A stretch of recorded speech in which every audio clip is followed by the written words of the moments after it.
Kia ora koutou, Markie here, doing another low-tech video pointing my camera at my computer screen.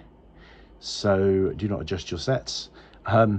If the jazzy effect that is produced by doing such a thing triggers you for epilepsy or migraine, please don't look at the screen, just listen to my dulcet tones. The only reason I'm showing you the screen is something for you to look at, and I'm showing you a video of a channel that I want to talk about. So this video fits neatly into my series on my favorite, I think it's called Markie's favorite YouTube channels. So check that out, check out the playlist for that, because I love YouTube. I watch loads of things on YouTube, and I've done quite a few videos recommending some of my favorite channels, but I've also been a bit critical of some of my favorite channels. So this is a channel, this is called Snipes. Let me show you. And she is I believe she's a psychologist, and she does lots of videos, very academic, research-based videos on all kinds of conditions. More aimed, I would say, at clinicians than lay people, but most of them would be suitable for lay people to listen to. Done some really good stuff. I've learned an awful lot from Dr. Snipes, Dr. Donnelly Snipes.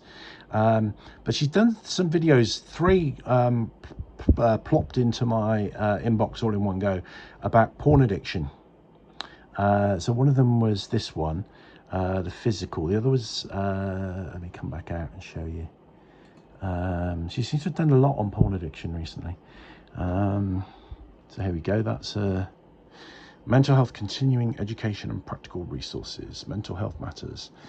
So recently she's done, so there's some here that have been posted since I haven't watched, but I watched 3 in a row. Physical, this one, and this one. So looking at porn addiction from the cognitive point of view, from the spiritual point of view, and from the physical point of view. So cognitive just means thoughts, how you think about things. That's what I mean by thoughts. So those were the videos. I watched all 3. The physical one I thought was the better of the 3. But I had an issue with her approach to this. And although I'm a fan and I want to speak more, broadly in the positive and recommend the channel, please go and visit her, show her some love, tell her I sent you. I do want to raise an issue with these 3 videos in particular. I haven't seen the other ones that she's done on porn addiction, because I think she's missed something very important, unless I am mistaken. And we'll get into that a little bit later. And I think this might have potentially a negative effect on people who are suffering with this, and on general perceptions. So I think it's right to challenge this in a very respectful way. Obviously, I always challenge things respectfully. So I don't have a problem really with the content. I think she's in these 3 videos has included a lot of very valid things. I have a problem with a seeming assumption that she has made, which I believe is incorrect. Okay, and that is the assumption that people who suffer with porn addiction are having that particular struggle because they have a problem with obtaining or maintaining a sexual relationship in the real world, or maybe like a problem with intimacy, physical intimacy in real life, or something like that. Okay, now I'm sure a lot of people with porn addiction would fall into that category, or let's say out of people that are in that category, there's likely to be a proportion of people that suffer with porn addiction. But porn addiction, actually, the more as far as I am aware anyway, and I'm happy to be corrected, porn addiction equally, or perhaps more so, affects people who are already in a sexual relationship, a romantic relationship, maybe a marriage type relationship, because what pornography does to the brain. And I've done some videos on this, so I'm not going to go into this too much. Do check out those other videos, because I think they're really important, actually. Pornography, internet pornography, not old school pornography of top shelf magazines and, you know, VHS videos, if you're that old. But modern internet pornography is doing weird things to people's brains. Now, lots of people watch it. It's very high usage, we know this. And it's, you know, our brains were never built to cope with this. Okay. So one of the things that arouses us is novelty. And they've actually done experiments with horny rams, and they've put they've given the horny ram access to lots of different ewes, and basically the ram fucks himself silly the more ewes you make available to him. So that and that applies to humans as well. We're attracted. One of the things that arouses us is novelty.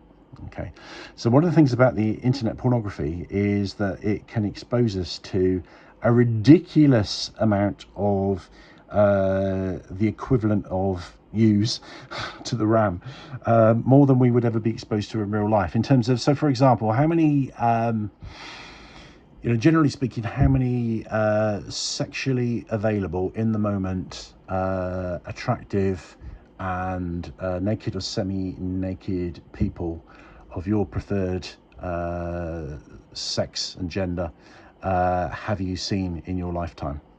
In the flesh. I'm not talking about pictures online. Okay, so you know, that would vary according to your life circumstances, but in reality, and particularly before the internet, it wouldn't actually be that many. You know, back when we were living in smaller communities, we didn't have access to lots of people. Before there were cars, you know, we'd be lucky if we saw one a year, wouldn't we? Then came kind of print media, which exposed us to a whole lot more. And then the internet. Now, if you go on the internet and you look up material that corresponds with your sexual preferences, then you can actually be exposed to a ridiculous number of images in a very short amount of time. Okay, so think about that poor little ram that wore himself out because they kept exposing him to new ewes. This is what happens to us. Our brains have never, you know, just like that old thing, you've never had it so good. But maybe it's not good. Okay, well, it isn't good, and we know why. So what is happening to us is our brains are almost literally being blown by this. And if you use a lot of pornography, it actually has a measurable effect on the brain and a detrimental effect on the brain. And some of the effects of this, which I'm only going to go into sort of very briefly here because I've covered them in the other video. Some of the effects of this are that we basically become addicted. We can't stop. We find it hard to stop looking at porn. We want to look at porn more and more, including in situations where it's not appropriate, like when you're at work. And we become less interested in the other pleasures of life, and also particularly for men, it's more of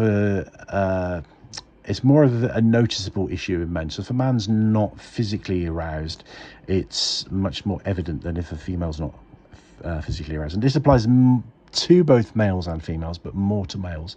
So basically what we're finding is guys that look at a lot of pornography are finding that they cannot get sexually aroused with a partner. Much as they may want to be, they don't, because the brain has been spoiled. And the analogy that I gave in the other video is when I was a kid, we used to we used to go and see the horses, you know, because I lived out in the countryside. We'd usually feed them a bit of grass from outside of their field, because the grass outside the horse's paddock is always long and lush, and the grass inside the paddock has been munched down to, you know, almost nothing.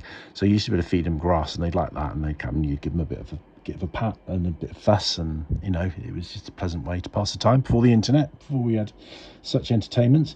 But occasionally, you know, somebody would have a polo, which is a popular mint in the UK. Give a horse a polo. Once you give the horse a polo, he didn't want any grass anymore because he'd been spoiled. Now it's much more complicated than that, but that's effectively what happens to the brain. So what is happening is a lot of people who are in marriages who also look at porn, and that's a big number of people, more than people probably realize. So if you have a partner, you're in a sexual relationship with somebody, they may also be looking at porn. You may be aware of that. You may also be looking at porn yourself. You may not be aware of that. You may not be letting your partner know that you're looking at porn, but if you do a lot of it and it hooks you in, so what happens is people often progressively do more and more and more of it, is people become much more hooked on the porn and much less interested or able to have sex with a partner, have sex with you. So they could be up all night. You could be in bed on your own. They could be up all night looking at porn. You might think that they've lost interest in sex, but actually it could be quite the opposite. Okay, and this is because just the sheer number of images, and also genres and specificity of content. Okay, so back in the old days, with the top shelf magazines, very kind of general stuff, maybe a little bit of kink here and there, but online you've got things that cater for everything, and you can select what you want. Mr. Google, you type in one-legged Czechoslovakian transsexual mixed race people who are amputees, and it will probably give you a whole website for that. And then you'll get a bit bored with that, so you'll type in all those things again and put, well, it must have brown eyes. So people become much more, like the horse. They only want the polos. Okay.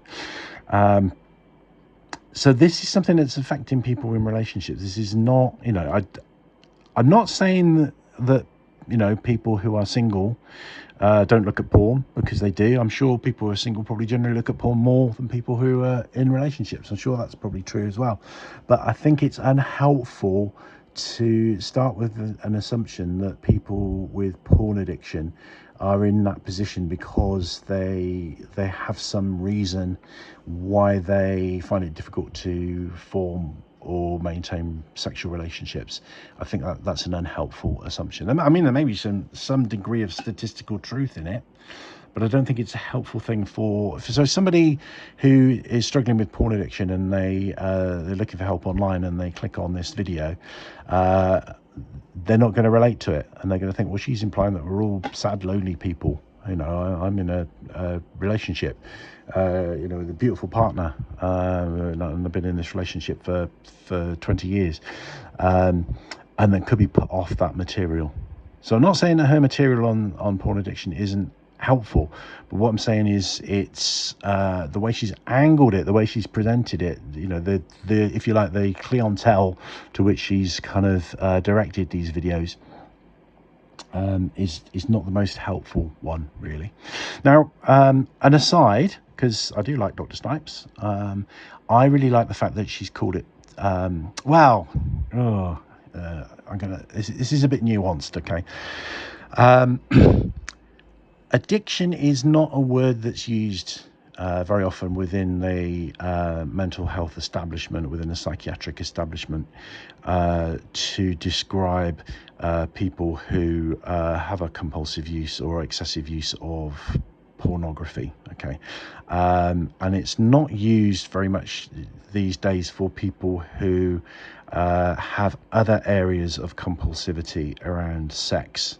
Okay, so in the diagnostic manuals, they're no longer talking about sex addiction, for example. They're talking about hypersexuality, which I disagree with. I think sex addiction is, I think looking at what we call hypersexuality, which used to be called nymphomania, as sex addiction, I think is actually very helpful, and that's the model that I use, because this is an area that I specialize in as a psychotherapist. So I'm all for calling sex addiction, even though the orthodoxy doesn't like to do that very much. So I like the fact that she's used addiction. However, I think that porn addiction isn't always necessarily... So porn addiction could be seen as a subset of sex addiction. I would see it usually as something slightly different. For the reasons that I've described, for the reasons that, you know, the way that internet, high-speed internet pornography can affect the brain. Okay, and I think that's slightly different to you know, what I would call sex addiction, what the orthodoxy would call hypersexuality, which is where people get fixated. People could get fixated on something sexual other than pornography. Okay, so it could be you know, using sex workers, it could be hookups, it could be what else? Oh, there's loads of stuff, isn't there, that people can get fixated on. So sex addiction isn't what people think it is. You know, somebody that just, you know, has a lot of sex, you know, that's in a relationship and they, you know, they're at it 5 times a night. You know, it's by the very nature of it being an addiction, it's harmful, either to self or others. So people who are into sex addiction, often it's about unfaithfulness. Often they'll put themselves at risk. Often, and it also can be harmful and illegal. So, you know, sex, you know, it can lead to sex offences. You know, so for example, you know, either things like, you know, peepee toms or people that expose themselves, can be a whole range of things. So sex addiction can include a whole range of sexual behaviours, and some legal, some potentially illegal, and it can also include pornography use. But sex addiction existed before high-speed pornography, and has a different etiology, a different process that causes it. So you can be a sex addict and a porn addict, but you could be a sex addict and not a porn addict, or you could be a sex addict that uses porn, you know, compulsively, but not exclusively. There might be other elements of sexual behaviour that you do that don't involve porn. So it might be like, you know, people that steal underwear off lines and things like that, or all the other things that I mentioned. So it's very similar, but it's actually different. So I think pornography addiction, I don't really have a problem with it being called addiction, but it's a different process to sex addiction. So so I just wanted to make that point. Now I've made that point really quickly, and if it doesn't make a lot of sense, watch my video on this very topic, which goes into it in much more detail. And if what I'm saying now doesn't make sense, just check out that other video. But so what I'm saying is basically, I like the fact that she's used the word addiction, but actually I would say, you know, in some ways I think, although I do talk about porn addiction and I do use the term porn addiction, you know, because it's a helpful term to use, I think while it is addiction, it's a kind of slightly different addictive process to sex addiction. It's a little bit like alcohol.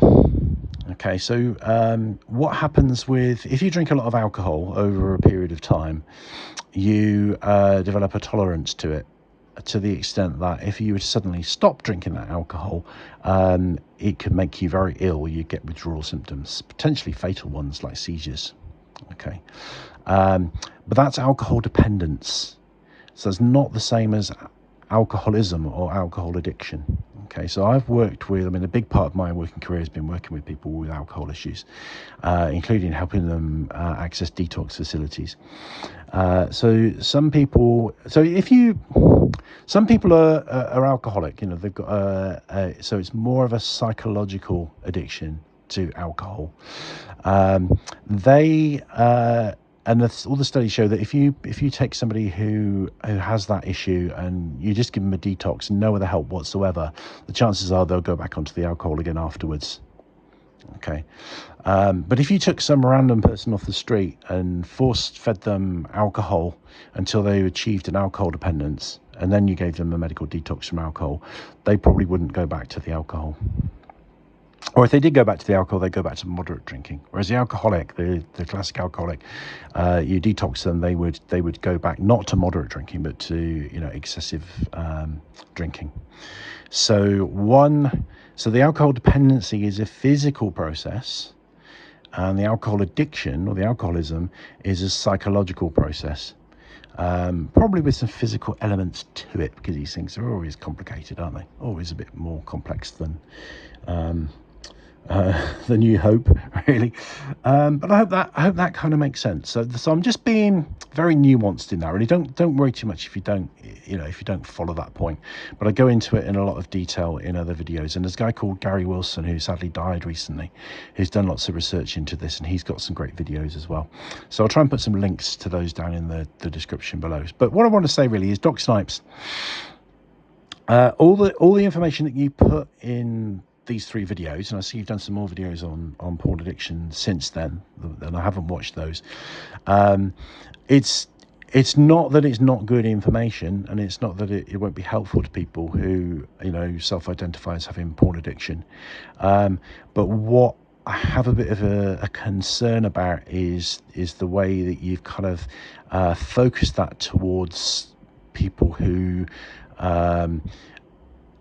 have problems with maintaining or starting relationships, because a lot of your advice and stuff is about kind of intimacy and social skills and all those kinds of things.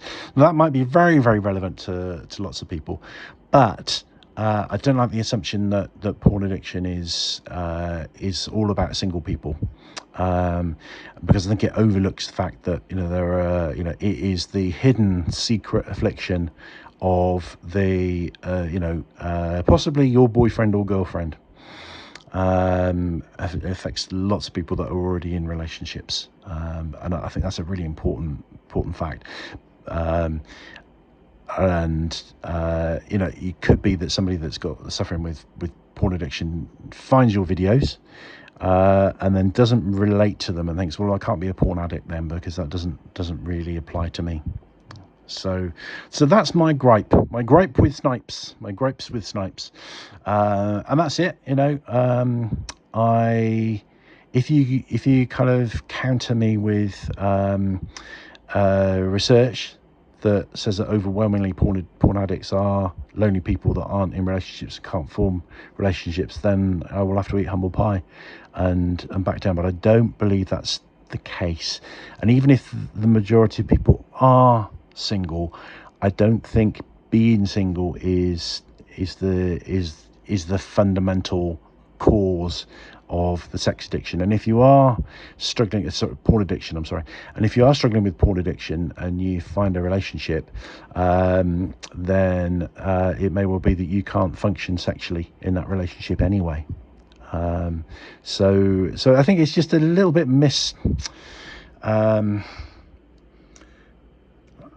not mismatched. The aim, the demographic, if you like, to which this video is aimed is a little bit askew, is what I would say. So I'd be interested if you do watch this, Dr. Snipes. I'd be very interested in your response to it, and I hope you take this in the spirit that it's intended. I hope people do come and watch your videos, because I think they're great. I've learned a lot from you, and I'm going to continue watching your channel. And yeah, that's it really. Let me know if you have any questions, but do check out those other videos. There's lots of other videos on addiction, on pornography, on sex addiction. Look at the playlist. That's the way to find them most easily. So thank you for watching.